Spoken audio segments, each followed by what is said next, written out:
Pemirsa, perdagangan saham di Bursa Efek telah dibuka dan selanjutnya kita akan mencermati kinerja perdagangan saham hari ini.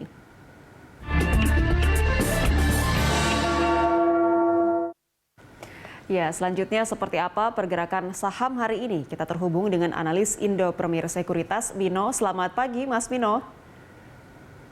Selamat pagi, Mbak Anggita. Ya, Mas Mino, pada pekan lalu IHSG ditutup menguat, namun pada pembukaan perdagangan pagi ini terkoreksi cukup dalam. Bagaimana Anda melihat pergerakan IHSG di awal pekan ini? Ya, pergerakan indeks saat ini yang terkoreksi saya pikir masih cukup wajar ya, mengingat di akhir pekan kemarin indeks kita ada sedikit tarikan ya, terutama dari saham BCA. Pagi ini terpantau BCA agak cukup tertekan dan itu membebani indeks. Tapi secara umum saya pikir untuk hari ini ya indeks masih akan bergerak bervariasi, tapi ada kecenderungan untuk masih menguat gitu, Mbak Anggita. Oke, akan ada kecenderungan untuk menguat ya untuk hari ini. Nah, kalau kita bicara untuk sentimen pendukungnya, apakah keputusan Bank Indonesia yang menahan suku bunga ini cukup berdampak kepada potensi penguatan di hari ini? Ya, saya pikir keputusan BI ya yang mempertahankan suku bunga ini tentunya menjadi sentimen yang cukup positif ya di market di tengah tentunya recovery ekonomi ya, karena recovery ekonomi tentunya masih membutuhkan dukungan dari kebijakan moneter yang cukup longgar gitu. Tapi ini kan keputusannya beberapa hari yang lalu ya, jadi kemungkinan dampak ke market hari ini mungkin relatif tidak terlalu besar gitu, Pak Anggita. Oke, nah selain menahan suku bunga, BI juga akan menormalisasi kebijakan. Ini apakah akan ada dampak yang cukup begitu untuk menggerakkan pasar saham lebih menguat?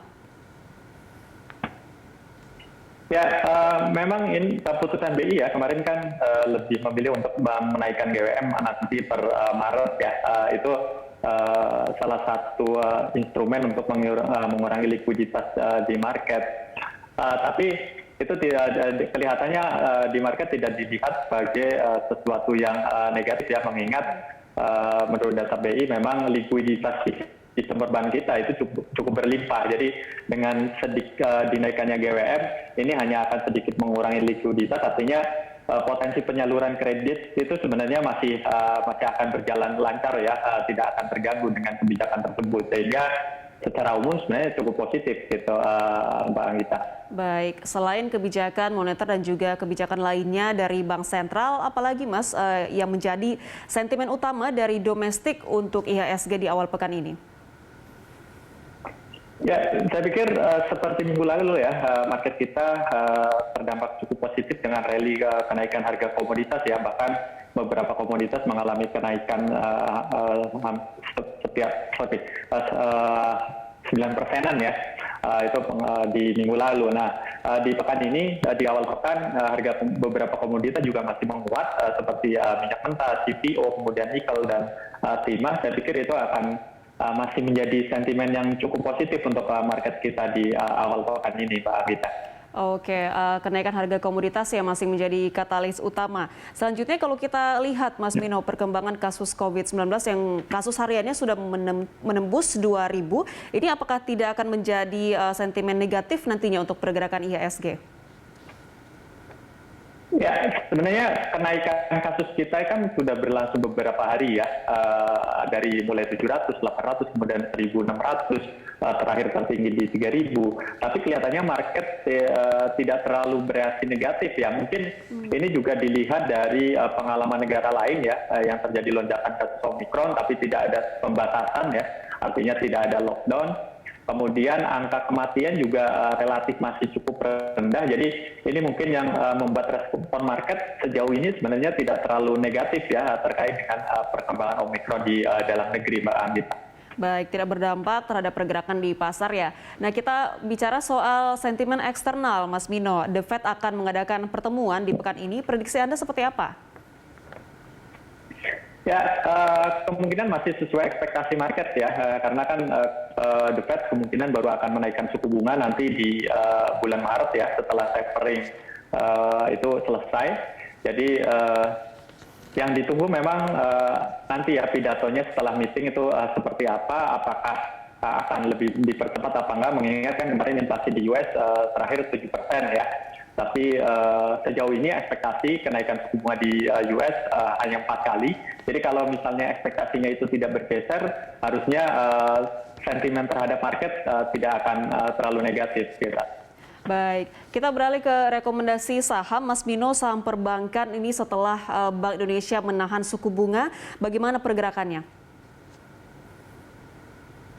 Ya, pergerakan saham perbankan setelah keputusan BI relatif cenderung positif ya beberapa hari yang lalu gitu. Jadi misalnya kayak BCR kemarin juga mengalami kenaikan, kemudian saham-saham yang lain BUMN itu juga seperti itu kita. Baik, untuk perkembangan saham blue chip sendiri di awal pekan ini seperti apa? Nah ini yang cukup menarik ya. Jadi selama beberapa di awal pekan di bulan Januari ini asing itu banyak sekali masuk ke saham-saham big cap ya. Jadi saham perbankan kemudian infrastruktur gitu. Nah ini kita perkirakan juga di minggu ini mungkin mereka masih akan masuk. Jadi ini akan berdampak positif terhadap saham-saham big cap gitu Mbak Anggita.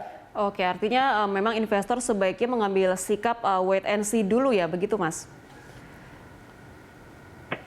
Ya,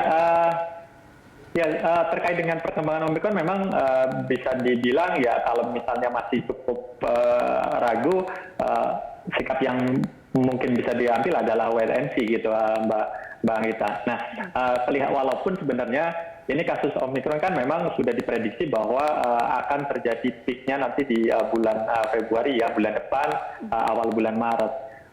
Jadi sebenarnya kenaikan ini juga sebenarnya udah expected ya, artinya bukan sesuatu yang mengejutkan gitu. Oke, Mas Mino, tadi Anda sempat menyinggung terkait dengan harga komoditas yang masih positif ini peningkatannya. Untuk rekomendasi saham di sektor komoditas sendiri apa saja? Ya, untuk hari ini kita untuk komoditas ya, kita ada MDKA dan ITMG. MDKA kita rekomendasi buy, sedangkan ITMG untuk kita rekomendasikan buy on weakness. Tapi kalau untuk teman yang invest, sebenarnya kita di sektor komoditas juga masih cukup positif ya. Nah, jadi beberapa emiten yang masih kita rekomendasikan itu di sektor komoditas batubara, kemudian CPO dan mineral logam kita view-nya masih cukup positif gitu Mbak Anggita. Baik, untuk saham di sektor properti sendiri seperti apa rekomendasinya? Ya, kalau untuk sektor properti mungkin saat ini sebenarnya kalau untuk teman-teman yang trading ya mungkin lebih cenderung wait and see, tapi kalau untuk teman-teman yang invest, saya pikir saat ini mungkin salah satu momen yang cukup tepat ya, mengingat saham sektor ini kan mengalami koreksi yang sudah cukup dalam ya, tapi diprediksi bahwa fundamental di sektor ini di tahun ini akan mengalami pemulihan. Jadi kesempatan tentunya untuk teman-teman yang mau invest di sektor properti untuk buy on weakness gitu Mbak Anggita.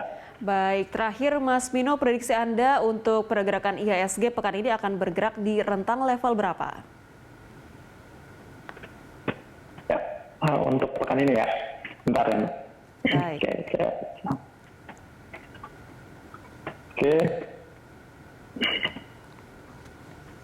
Oke, untuk minggu ini kita perkirakan indeks akan bergerak di rentang sekitar 6650-an ya. Kemudian untuk resistnya di sekitar 6790-an. Baik, Mas Mino, terima kasih atas informasi dan juga analisisnya. Sampai jumpa, sehat selalu. Pemirsa, demikian analis Indo Premier Sekuritas Mino.